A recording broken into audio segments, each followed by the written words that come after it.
is on a mission.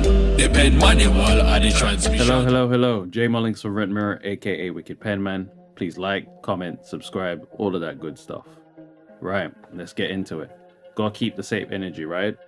When it was the white man being questioned by black people about his Jamaicanness and sort of the cross between nationality and culture and just like the disrespect, I had to speak up. Well, now we have Joe Rogan, well-known podcaster, MMA commentator, and just, you know what I mean, like, he's well known in the media world or the media landscape. He's coming out apologizing for using the N-word in multiple occasions across his podcast, which he then published. These episodes have later been deleted, and he's come out with an apology.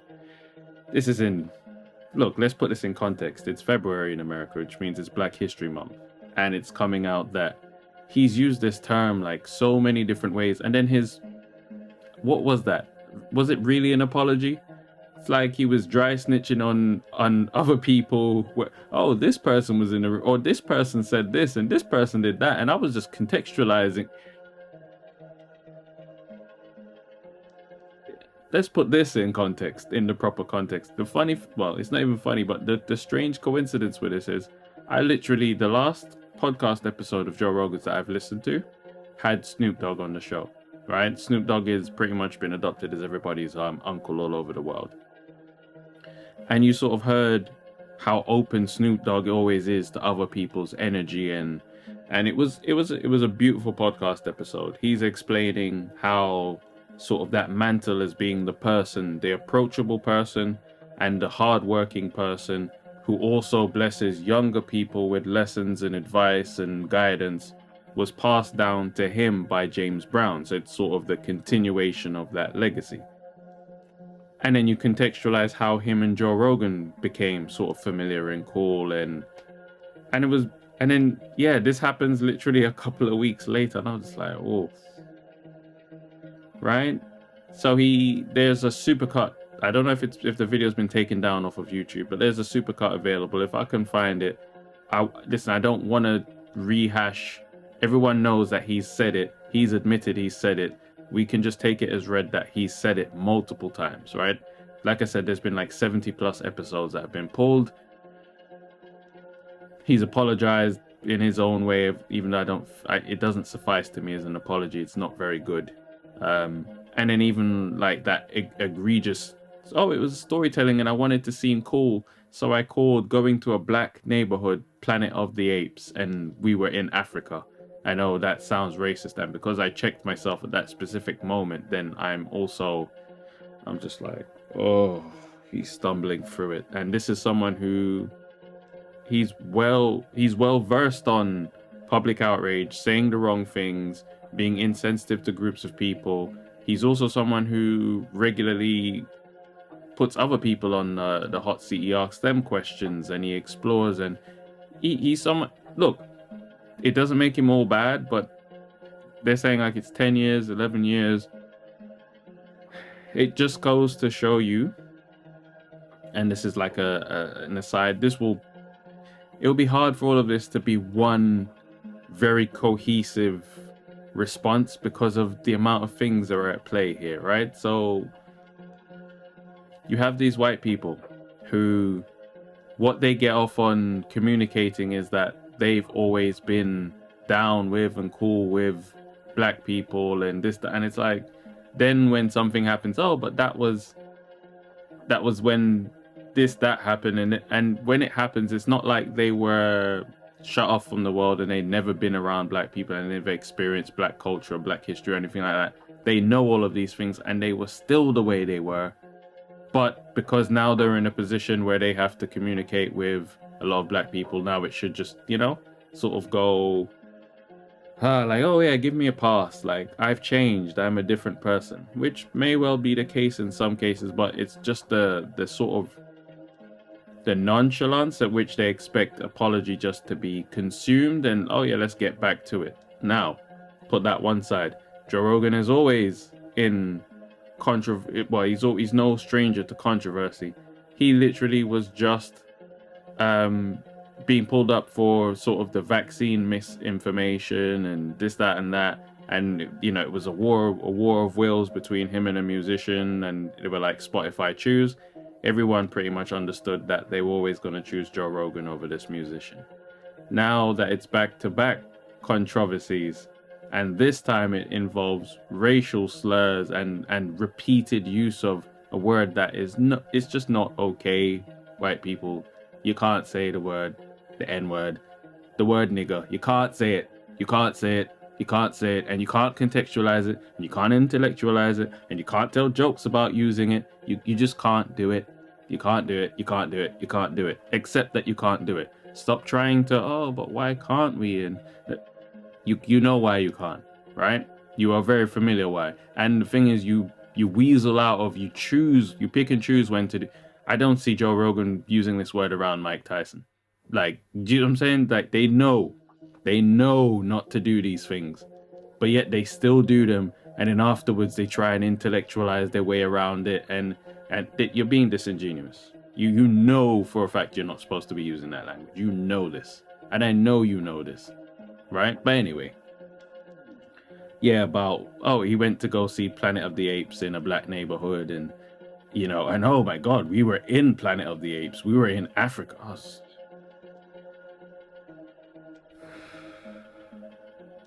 And then he wants to, like, he's repeating Richard Pryor jokes. And are you Richard Pryor? Oh, Richard Pryor had one of his specials was named, or Red Fox, or whoever it was that named one of their.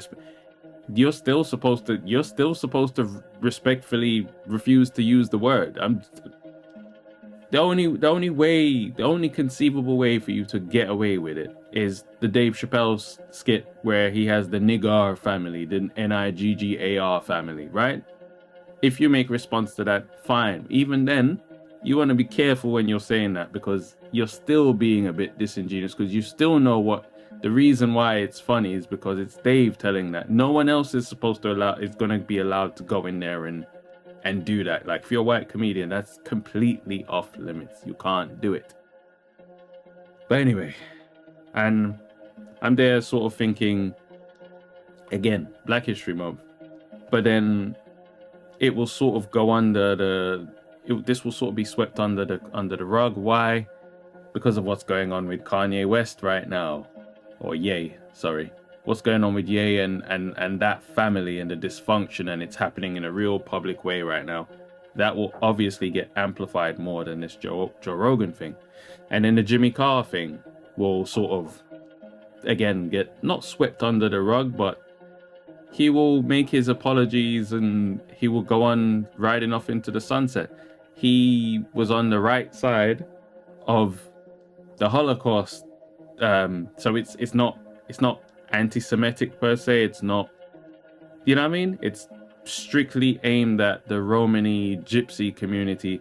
So he will sort of get there are no repercussions when it's like, if you offend the wrong group of people, instant problems, instant ramifications. When you sort of pick on the smaller groups of people or the smaller minority groups, an apology will just do it and just wait it out. Someone else will do something stupid, and then a couple of news cycles will pass by, and it's never happened. And I'm really disappointed, because like I said, just you never had the awareness, like you. And then I sort of got to thinking as well, I was like, would a black person ever be allowed to dominate that podcast space in quite the same way? Would they get the range of guests, and would they be able to ask some of the questions and just be in a situation to be as explorative, so that there's no real, I can't say there's a real alternative to what Joe Rogan does. He interviews a wide section of people. He listens, he gives them a platform. He's become the almost the gold standard of podcasting, right? Like, he doesn't speak over his guests. He lets them get off what they're getting off. Even if he thinks what they're saying is sort of ridiculous, he he waits, he holds back, and then he'll present a question. He's very present and in the moment, and like he's got a lot of great qualities for that space. But yeah,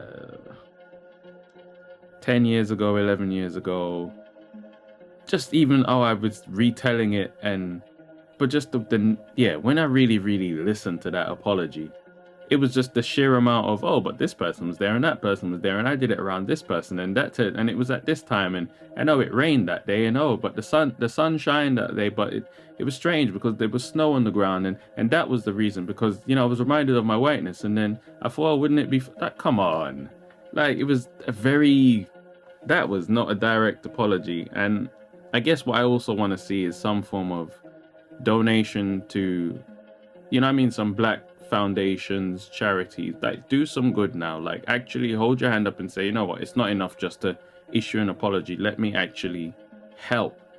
Like help, right? No one's saying he's like dangerous,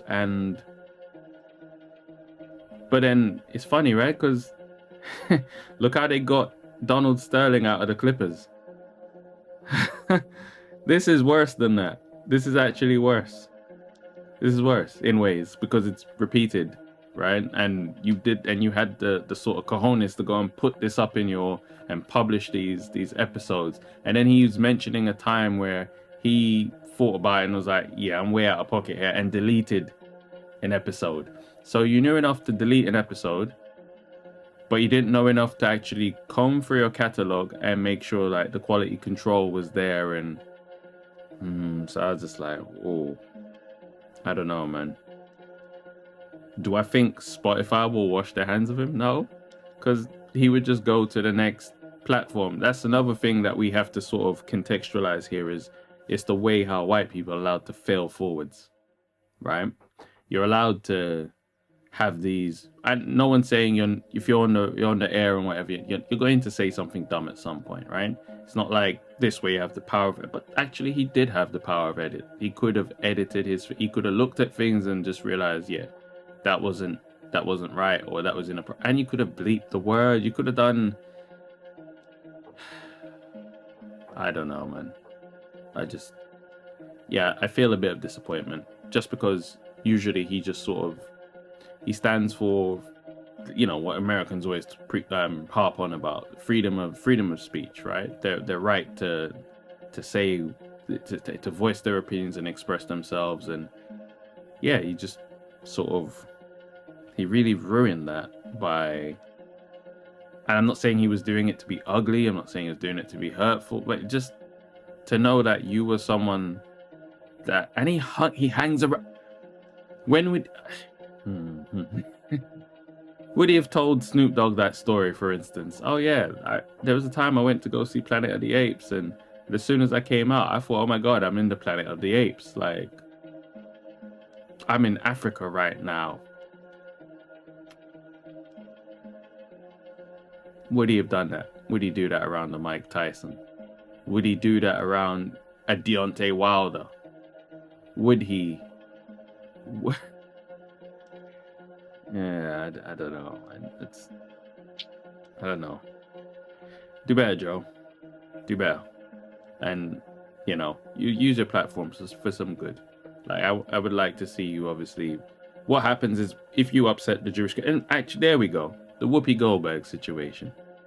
She said what she said, and it's probably very clumsily said, but she immediately is taken off the air and fined, and the apology is immediate. Like... And then, she has to sort of consult with rabbis and this, that. Nick Cannon, when he says what he says, it has to happen very quickly. Otherwise, black, when it's a black person in the spotlight, the repercussions are immediate and severe. So we need to see some Spotify, man. You've put yourself in a very, very dodgy situation. This is hot water. This is a very, very interesting space. And then, you look at what happened at Man United with Mason Greenwood, and like all of the jerseys are now, oh yeah, you can bring, even if you bought it 3 years ago, you can come back and exchange it. When there was allegations against other people, like allegations, I'm saying, before things are proven, before everything's done, due process and all of that, there's no, man. So I'm just like,